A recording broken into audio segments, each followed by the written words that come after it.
시대를 앞서간 안타까운 시대의 선각자 박규수. 히스터리. 박규수의 조부였던 연암 박지원과 그가 저술한 열알기. 명문 거족 반남 박씨의 일원이었지만 권력의 중심에 있던 가게는 아니었고 장동 김씨와 풍양조 씨의 세도 정치 시대였기에 할아버지 박지원 때부터 소위 북학파로서 그저 탕평을 추구하던 노론 계열의 일파에 불과했다. 탕평은 할아버지 박지원이 재창했지만 세도 정치 시대에는 이미 붕당 정치도 무너져 탕평의 이념조차도 의미가 없던 시절이었다. 조선의 안타까운 시대의 선각자였던 박규수. 박규수의 부친인 박종채는 음서로 지방영감 등을 지내며 부친인 박지원의 저작들을 정리하는데 인생 대부분을 보냈다고 한다. 1828년 이제 약관이 된 박규수는 순조를 대신해 대리청정을 하던 효명세자 훗날 익종으로 추종과 친분을 나누며 친구 이상의 관계로 개화와 국정을 논했다고 한다. 순조의 아들인 효명세자 즉 익종의 벗이 된 박규수. 이 일로 훗날 효명세자의 부인인 조대비의 청거로 흥선대원군에 의해 조정에 입문하게 된다. 하지만 익종도 갑자기 요절해 버린 이후 안동 김씨 세도 정치가 계속됐던 데다가 효명세자 어머니 유씨 아버지 박종채의 연이은 죽음으로 상심한 그는 이후 무려 20년간 칩거에 들어간다. 1. 효명세 자순조의 아들의 절친으로 조선을 개화시키려 한 박규수. 박규수는 효명세자와 그의 아들인 헌종의 인정을 받았다. 1848년 헌종 14년 42세가 된 그는 그의 절친이었던 효명세자의 아들인 헌종의 인정을 받는다. 헌종은 일찍이 부왕 효명세자, 익종의 사랑을 받던 너를 내가 너무 늦게 알아보았다. 앞으로 크게 쓸 것이니 진력하라는 말을 들으며 다시 중앙 무대에 등장하는 듯 했다. 박규수는 사간원 정원이 되고 병조정랑을 지냈지만 그가 용광현령으로 외직에 나간 동안 그를 지원해줄 헌종이 20대의 나이에 갑자기 요절을 한다. 청나라의 사신으로 가면서 안목이 넓어진 박규수. 헌종이 사망한 이후 외직과 암행어 사직을 전전하던 그는 1860년 철종 11년 조부 연암 박지원이 그랬듯이 청나라 사신단인 열하부사로 임명돼 6개월간 베이징에 가게 된다. 이때 박규수 처음으로 영국 등 서양 제국주의 침략의 실상을 알게 된다. 그는 에로우 사건 즉 제2차 아편전쟁 당시 영국과 프랑스의 베이징과 텐진 점령 사건을 조사하고 이에 대한 청나라 조정과 한풍제의 대응 방식을 살펴본다. 박규수는 당시 동아시아 최강국인 청나라가 불평등 조약으로 홍콩 주릉 반도와 러시아에게 연해주를 뺏기고 외교적 위신이 깎이는 모습을 현장에서 목격하며 당시 서양 세력이 곧 조선에게 엄청난 영향과 피해를 줄 것이라 고민한 유일한 조선인이었다. 박규수는 서양 세력에 의해 무너지는 중국을 본 첫 조선인이었다. 이에 박규수는 신병성, 왕증, 풍직이 등현지 청나라 학자들과 교류하며 당시 청나라와 조선의 닥치르기에 대해 이야기를 나누며 견문을 넓한다. 2차 아편전쟁으로 황제가 베이징을 버리고 도망가는 것을 보고 서양의 힘을 깨닫는 박규수. 중국 청나라의 몰락을 보고 그대로 조선에 머물 수 없었던 박규수는 다시 청나라로 가게 되고 1861년 철종 12년 성균관 대사성이 되었지만 그는 열하부사로 다시 청나라에 갔다. 그에게는 청나라에서 일어나는 격변하는 국제 정세를 살펴야 한다고 생각이 가장 중요한 일이라고 생각을 했기 때문이다. 박규수는 이때 어학 배운 지식영어 등으로 병인, 신미양요 때까지 승문원에서 각종 외교 문서들을 작성할 수 있었다 한다. 당시 유일하게 영어를 할 수 있는 인물이었다. 즉 이번에 걸친 양요 당시 박규수는 청나라로 보낸 외교적 자문 문서 및 미국에 대한 힐문장, 외교적으로 질책하는 문서과 통상 요구에 대한 거절 문건을 그가 만든다. 조선은 이제 러시아라는 새로운 세력과 국경을 접하게 되지만 이에 대해 걱정하는 조선인은 아무도 없었다. 강화도 조약 때도 일본을 상대로 한 외교 문서 다수의 자문과 감수와 교열에 참여했다고 한다. 3. 흥선대원군에게 박규수를 청거한 조대비 효명세자의 부인. 드라마 철인 왕후에서 조대비, 그녀는 익종의 부인이었다.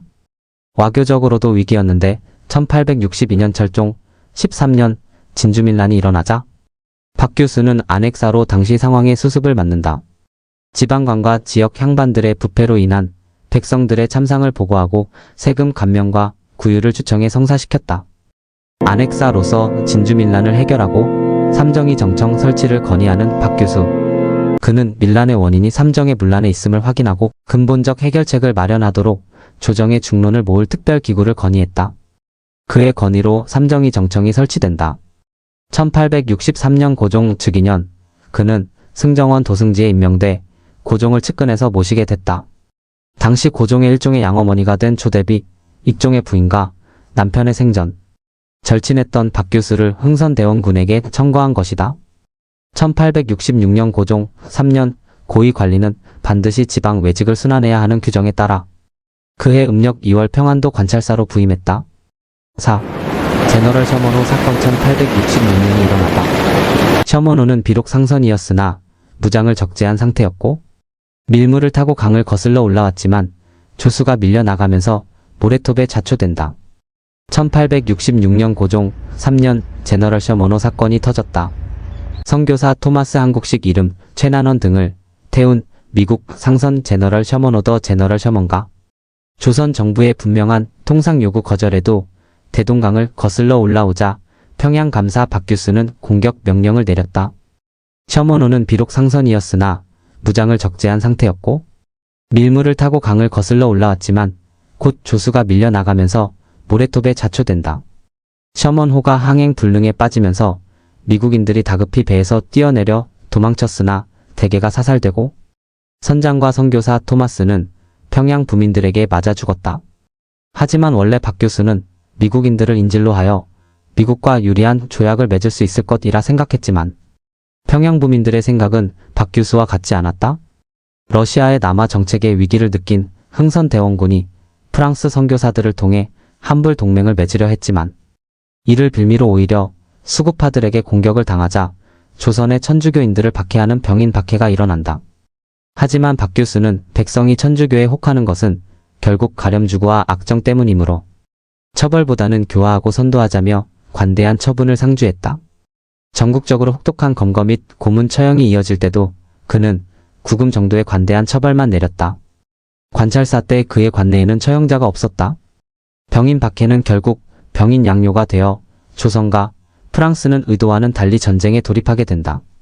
결국 병인 박해가 원인이 돼 병인 양요가 터지면서 박규수의 성견지명이 증명되었기는 하지만 프랑스와의 전쟁을 막을 수는 없었다. 5.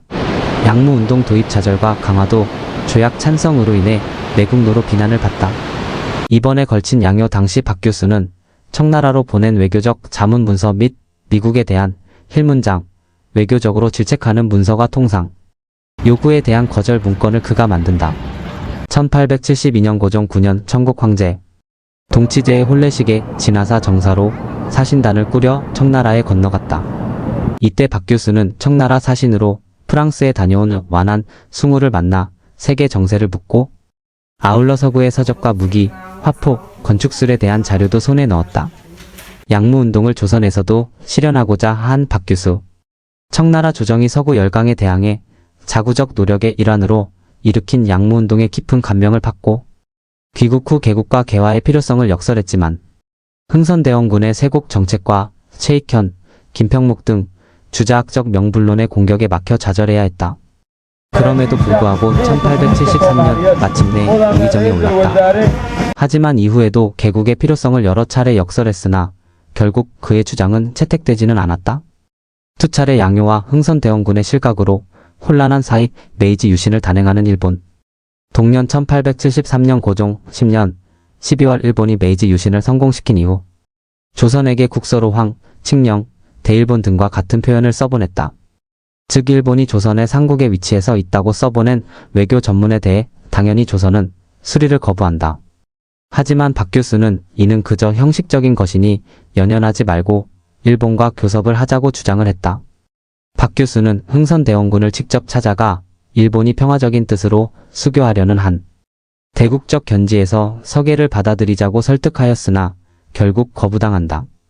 강화도 조약 이후 매국노라는 수치를 당하는 박규수.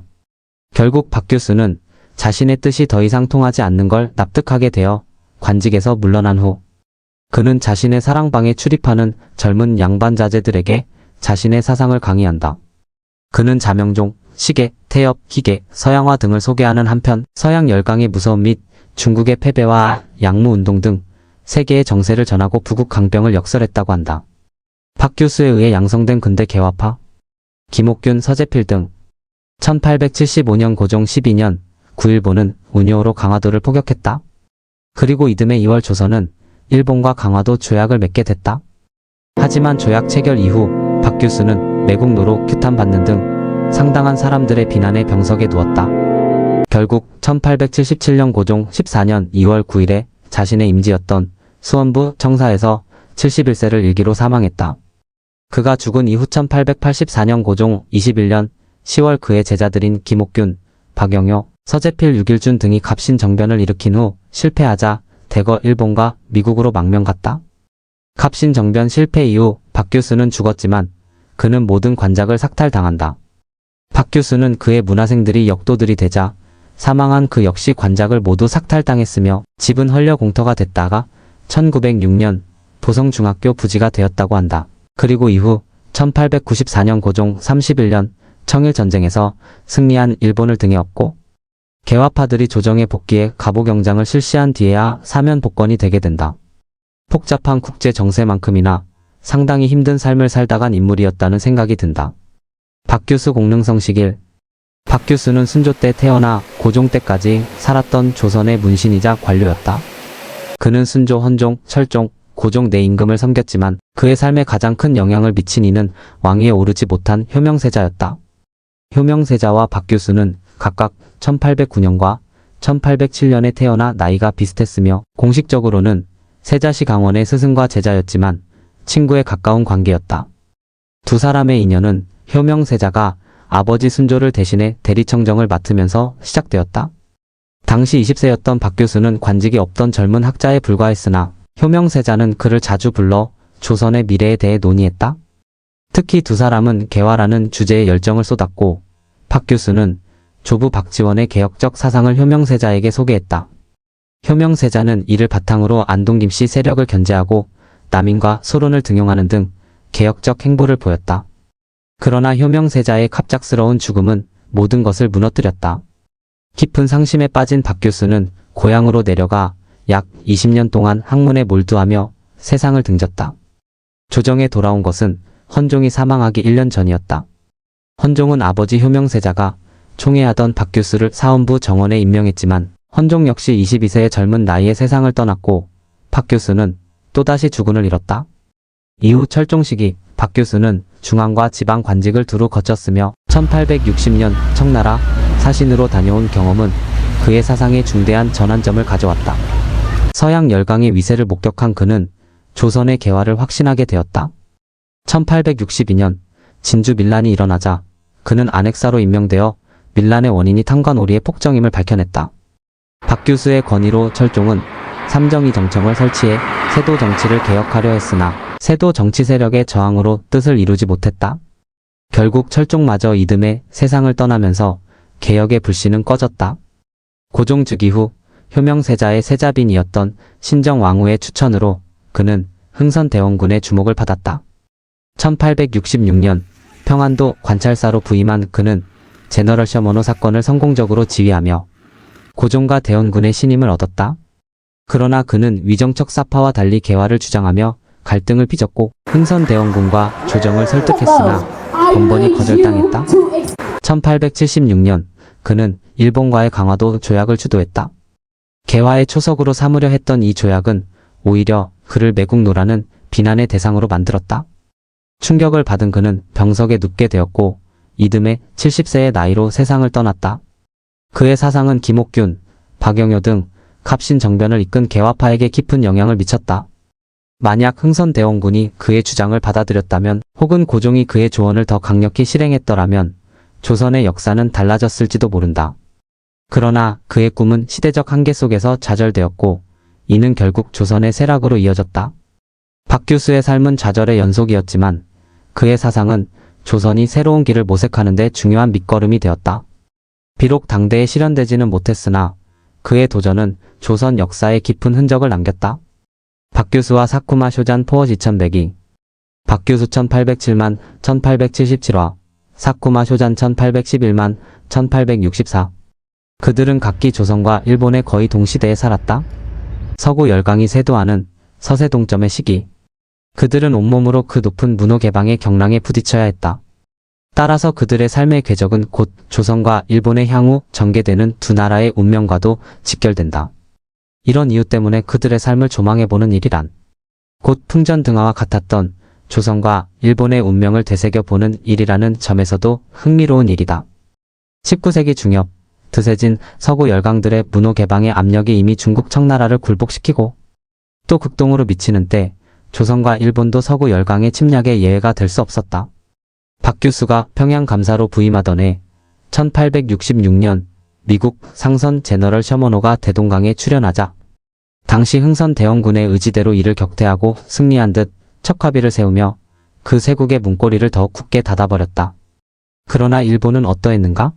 이미 1853년 우라가 만에 미국 흑선 페리오가 개항을 요구하자 세국 정책을 전개하던 일본은 서구 열강들의 우수한 신문화와 군사력의 열세임을 깨닫고 점차 부국 강병의 정책을 지향한다.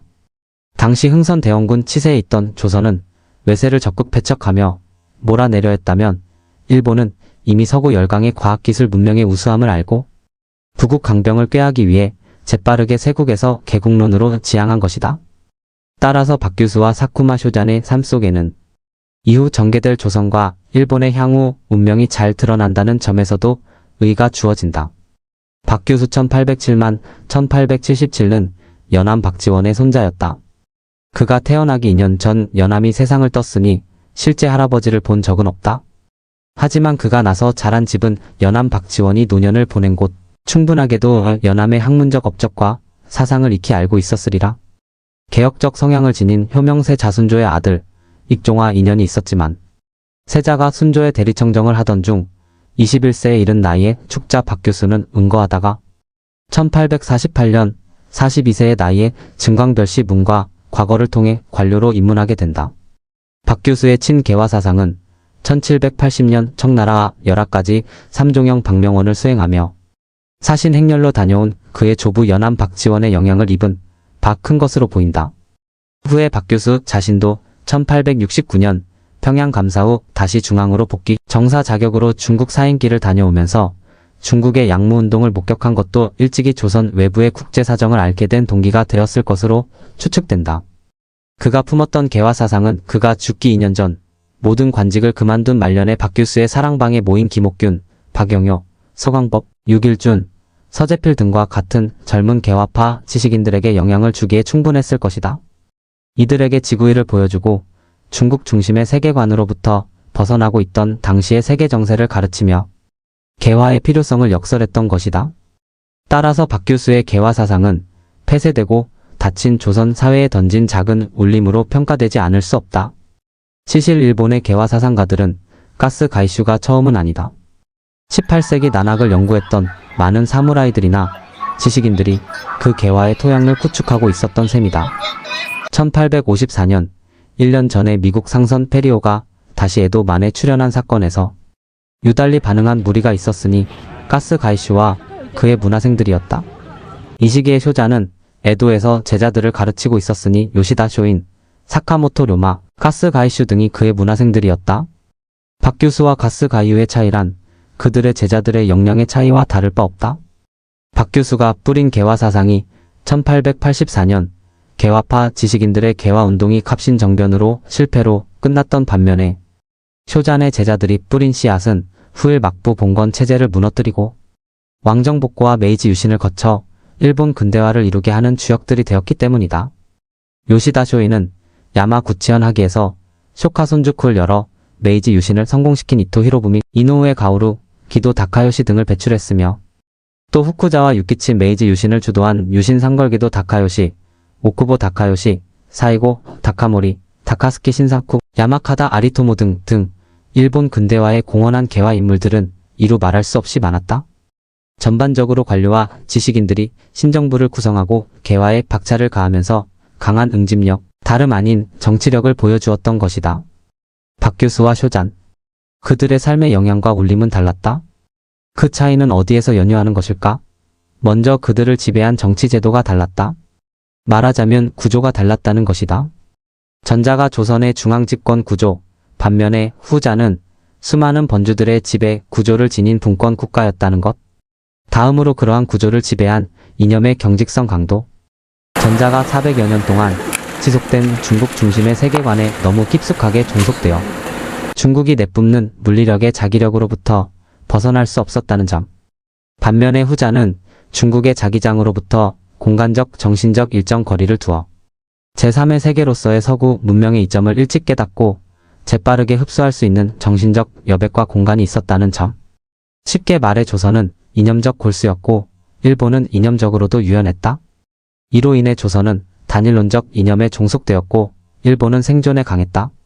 조선의 이념은 성리학과 같은 교조주의를 낳아 타 문화를 배척했고 생존 욕망이 강했던 일본은 생존에 유리한 실리주의와 실용주의를 낳았다. 정치 구조와 이념의 경직성으로 인한 두 나라의 차이는 곧 정치 유연성의 차이다.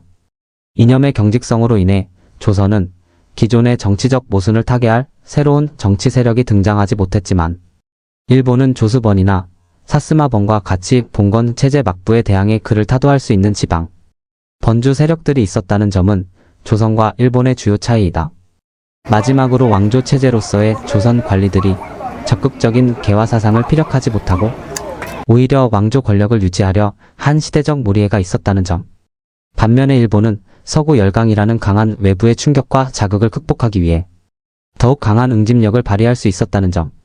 서구 열강의 침략에 조선 관리들의 몰이해와 공동체 의식의 결여가 두드러졌다면 일본의 개화파 지식인들은 하나같이 그들의 집단으로서의 일본을 위해 부국 강병을 부르짖었다. 이런 면에서 사쿠마 쇼자는 신정부를 구성하는 일본 개화파 인사들에게 지대한 정신적 영향을 준 인물로 평가된다. 사쿠마 쇼잔, 그도 처음엔 주자학 등 경서 공부를 했다. 1839년 에도에서 쇼잔 서원을 세워 제자들에게 가르친 것도 유학이었다. 그러나 위기를 더욱 강한 생존력으로 전환시키는 눈이야말로 일본 근대화.